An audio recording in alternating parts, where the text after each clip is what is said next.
Olá, gente, espero que esteja todo mundo bem. Então, hoje nós vamos começar agora, a ver mais uma classe de palavras dentre que está, dentre aquelas que nós já vimos, que foi verbo, numeral, substantivo, adjetivo, artigo.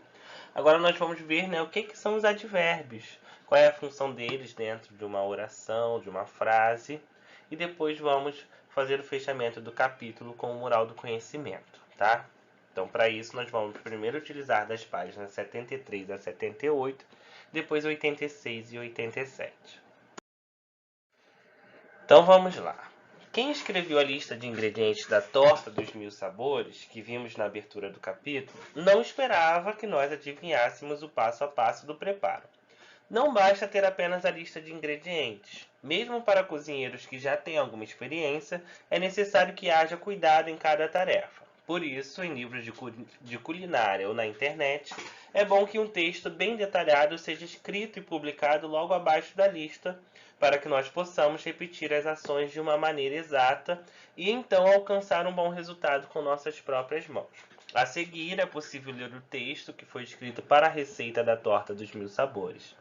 Observe que há vários verbos que expressam ordem ou sugestão, dando instruções. Amasse, bata, retire, passe, deixe, escorra, acrescente e mexa. Mas mexer como? De que jeito? Afinal, já sabemos que tudo que é feito tem um jeito.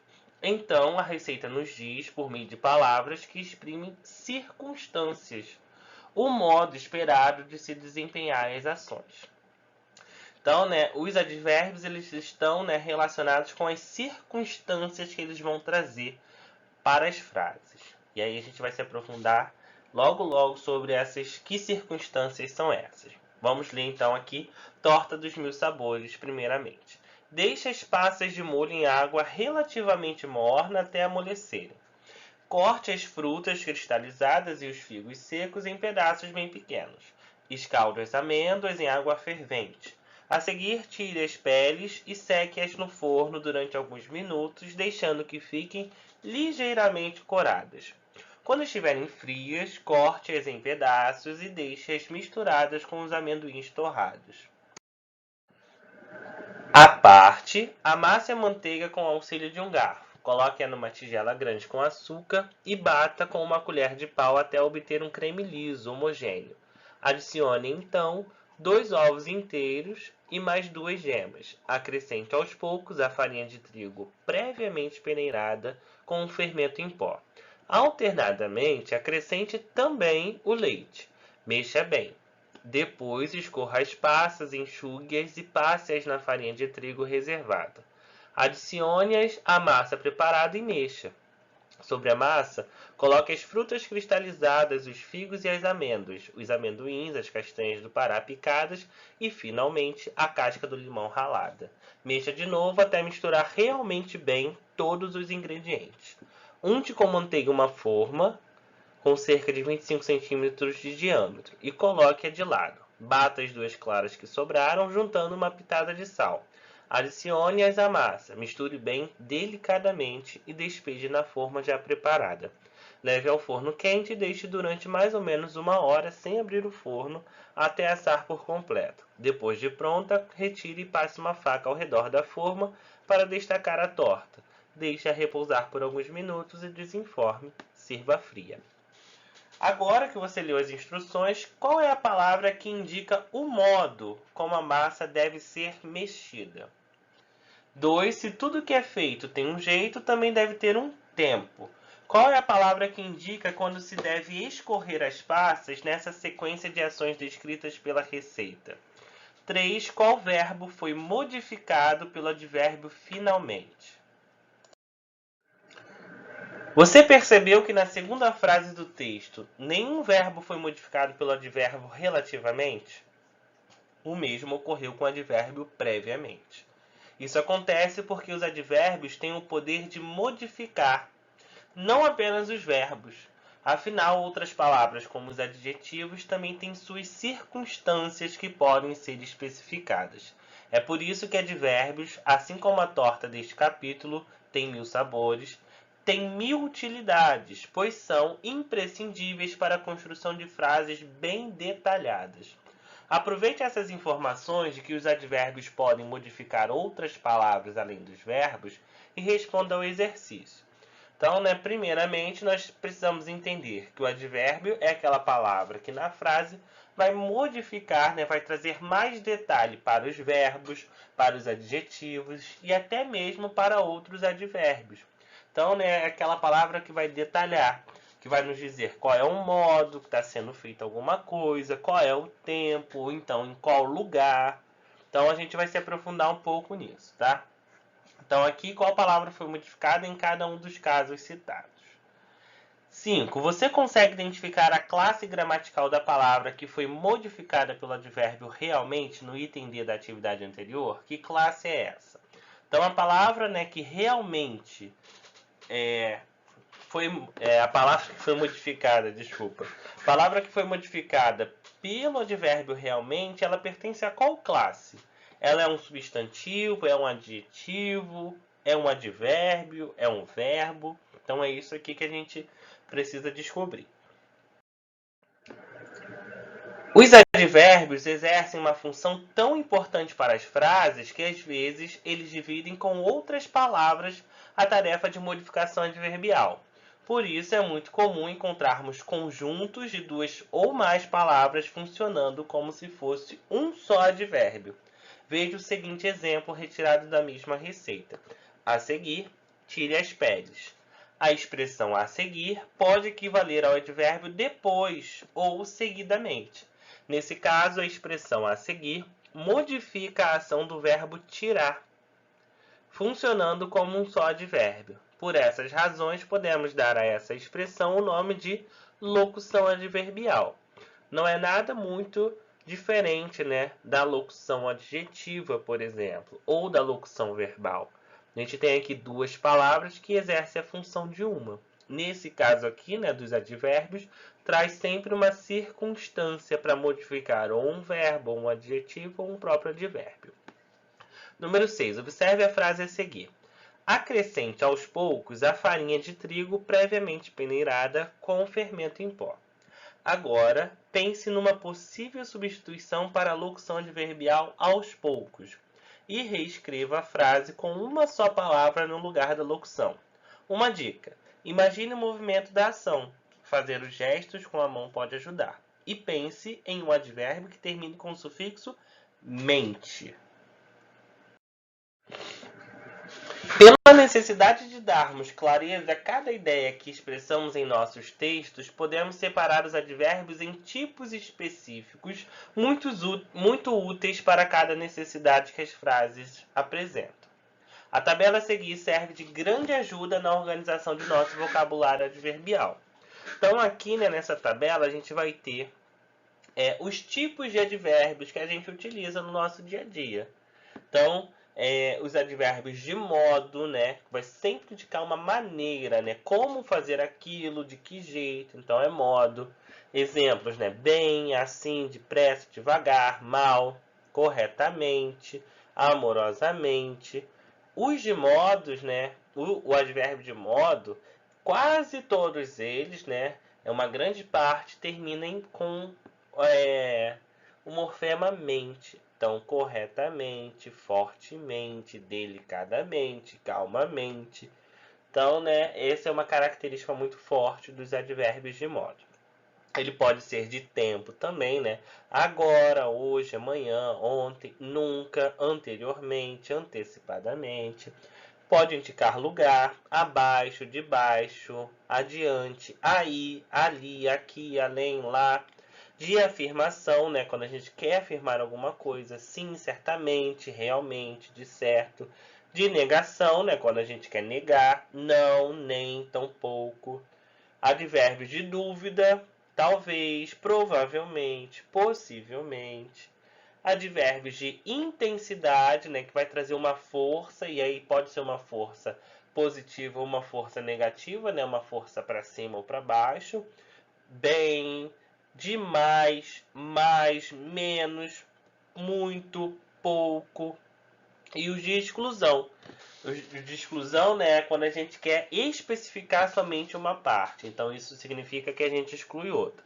Ou seja, somente, ou só, apenas, exclusivamente. Então, essa tabela aqui, né, serve como um suporte para a gente entender esses tipos. E a gente entendendo, né, que há essa flexibilização, né, esses tipos diferentes de advérbio, a gente consegue identificar muito mais fácil numa frase se aquilo ali me dá uma ideia de tempo, me dá uma ideia de lugar, ou de dúvida, ou de afirmação. Então, essas subdivisões, elas dão uma ajuda mesmo, um suporte para a gente compreender mais, né, esses tipos de advérbio e também identificá-los nas frases. Número 7. Analise as frases a seguir e avalie quando a utilização do advérbio bem tem a ideia de intensidade e quando tem a ideia de modo. Então, né, esse exercício aqui mostra pra gente que o advérbio ele não tem uma classificação física, ou seja, uma única palavra ela pode, em determinado contexto, em determinada frase, ser um tipo de advérbio e numa outra frase, num outro contexto, ser um outro tipo de advérbio. Então é isso que nós vamos fazer aqui com o advérbio bem. Em qual frase ele dá a ideia de intensidade, né? É como se fosse uma intensidade aqui, como se fosse essa questão de quantidade, de força, de ser intenso mesmo, de reforçar, né, uma ideia, ou quando ele funciona como modo. Modo, né, a gente sabe, é uma maneira de fazer algo, uma maneira que alguém está. Então, letra A. Assim que estiver cozido, passe o macarrão por um escorredor e deixe escorrer bem a água. Para que tudo corra bem, não se esqueça de manter o forno na temperatura de 180 graus durante 40 minutos. C. Abra a massa bem fina com rolo e cubra metade com o guardanapo para que não seque. E aí, aqui agora nós vamos entrar nos graus dos advérbios. Assim como nós vimos lá no adjetivo, a gente também vai ter aquelas mesmas divisões no advérbio. Leia as palavras transcritas de um suposto vídeo divulgado na internet de receita culinária. Elas representam a fala do cozinheiro. Chegou a hora de batermos a massa. Muita gente utiliza uma batedeira, mas se você não tiver uma, não se preocupe. Dá para fazer na mão. Claro que é muitíssimo melhor poder ligar uma batedeira na tomada, assim o nosso braço não cansa, né?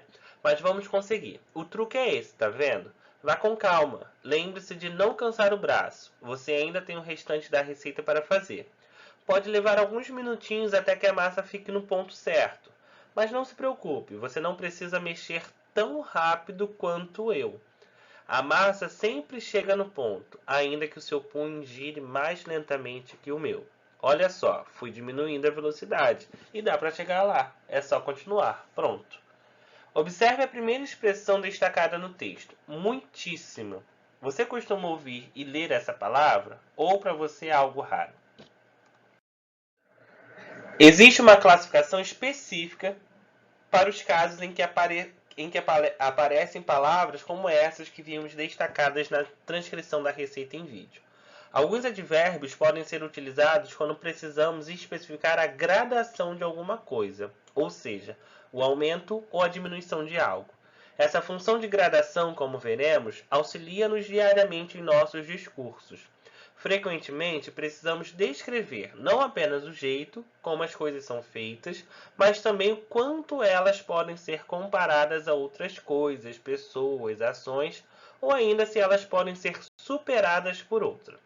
Por isso, os advérbios podem ser utilizados quando precisamos medir as qualidades e as circunstâncias. É bem fácil compreender os graus dos advérbios, já que eles são apenas dois, grau comparativo e grau superlativo. Aprendemos no início deste capítulo que o advérbio bem pode modificar o verbo mexer e expressar a intensidade da ação.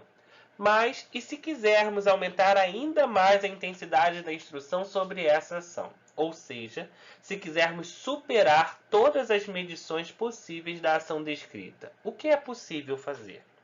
Aí está a grande utilidade do que chamamos de superlativo absoluto, pois ele pode elevar ao grau máximo a intensidade da ação. Veja só. É preciso mexer muitíssimo bem. Para tanto, bastou acrescentar a terminação íssimo. O mesmo poderia ser feito com o advérbio que expressa o oposto de muito, o advérbio pouco. Portanto, tem este superlativo, pouquíssimo. Que outros advérbios em grau superlativo você consegue formar? Então, para a gente formar um advérbio, primeiro nós temos que pensar no advérbio. Então não adianta também a gente pegar palavras soltas, porque de repente aí a gente pode pegar um substantivo que não se encaixa aqui, ou um adjetivo que também não se encaixa aqui. Então aqui uma dica, a gente retomar lá naquele quadrinho dos advérbios, selecionar alguns e acrescentar, esse grau superlativo, o íssimo, depois da palavra. Observe estas outras palavras que estavam destacadas na transcrição da receita. Mas não se preocupe, você não precisa mexer tão rápido quanto eu. O resultado uma hora vem, mesmo que seu punho gire mais lentamente que o meu. As palavras em destaque pertencem ao grau comparativo do advérbio e podem indicar igualdade, quando a gente compara que uma coisa é igual à outra, superioridade, quando uma coisa está acima da outra, e inferioridade, quando uma coisa está abaixo da outra. A primeira frase acima expressa igualdade, pois constrói o sentido de que é necessário que o espectador mexa de maneira exatamente igual ao cozinheiro. Nos casos de igualdade, utilizamos o advérbio tão, mais outro advérbio, mais quanto ou como. A segunda frase é curiosa. Devemos saber que ela expressa uma ideia de superioridade, pois sua construção é a seguinte: mais outro advérbio, mais que ou do que. O que podemos nos confundir, à primeira vista, é o suposto valor de inferioridade do advérbio lentamente. Lentamente, em alguns casos, pode ser uma característica de inferioridade. O que é preciso lembrar, contudo, é que a definição e o sentido estão relacionados ao advérbio inicial. Nesse caso aqui é o mais. Nesse caso aqui, compara uma ideia de intensidade superior no quesito da lentidão. Então, mais lentamente. Então, aqui é um grau comparativo de superioridade. Afinal, em determinados contextos, a lentidão pode ter valor positivo. Por último, podemos formular a construção dos casos de advérbios funcionando em grau comparativo de inferioridade. Nesse caso aqui, a gente utiliza o advérbio menos. Depois a gente coloca um outro advérbio, e depois o que ou do que para comparar. Número 3, tendo essas informações em mente, construa uma frase utilizando os advérbios em grau comparativo de inferioridade. Não se limite a receitas culinárias, pense em qualquer tema. E aí aqui lembrando, se a gente vai trabalhar em inferioridade, nós vamos utilizar primeiro o advérbio menos. Depois vamos utilizar um outro advérbio. E depois o que ou do que para comparar, E aí aqui, é só uma listinha resumindo o grau dos advérbios. Ele pode ser comparativo de igualdade, de superioridade, de inferioridade, ou ele pode ser superlativo. Muito mais advérbio, por exemplo, muito rápido, ou o advérbio mais o finalzinho íssimo. Rápido vira rapidíssimo, por exemplo. Aí aqui agora, só para a gente finalizar, nós vamos para a parte do mural do conhecimento. O que aprendemos até aqui permite uma certeza. Sem os advérbios, não temos como saber o modo como algo deve ser feito. Não podemos saber a intensidade necessária, nem quando devemos fazer tal coisa e onde devemos colocar outra coisa. Ou seja, sem os advérbios, as frases correm o risco de não comunicar informações importantes. Com base nisso, responda. A linguagem de um texto que conta o modo de preparo de uma receita culinária tem ingredientes especialmente importantes, capaz de determinar as circunstâncias das ações. Que ingrediente é esse? 2. Qual é a função principal dos advérbios? 3. O que é uma locução adverbial? 4. Além das circunstâncias de modo, tempo e lugar, quais outras ideias os advérbios podem representar? 5, porque é certo escrever a palavra encher com CH, enquanto a palavra enxame é escrita com X. 6, porque é certo escrever a palavra ameixa com X. E 7, é hora de testar alguns conhecimentos adquiridos ao longo deste capítulo. Se for preciso, volte às tabelas e espie algumas opções que se encaixem nas lacunas que você encontrará a seguir.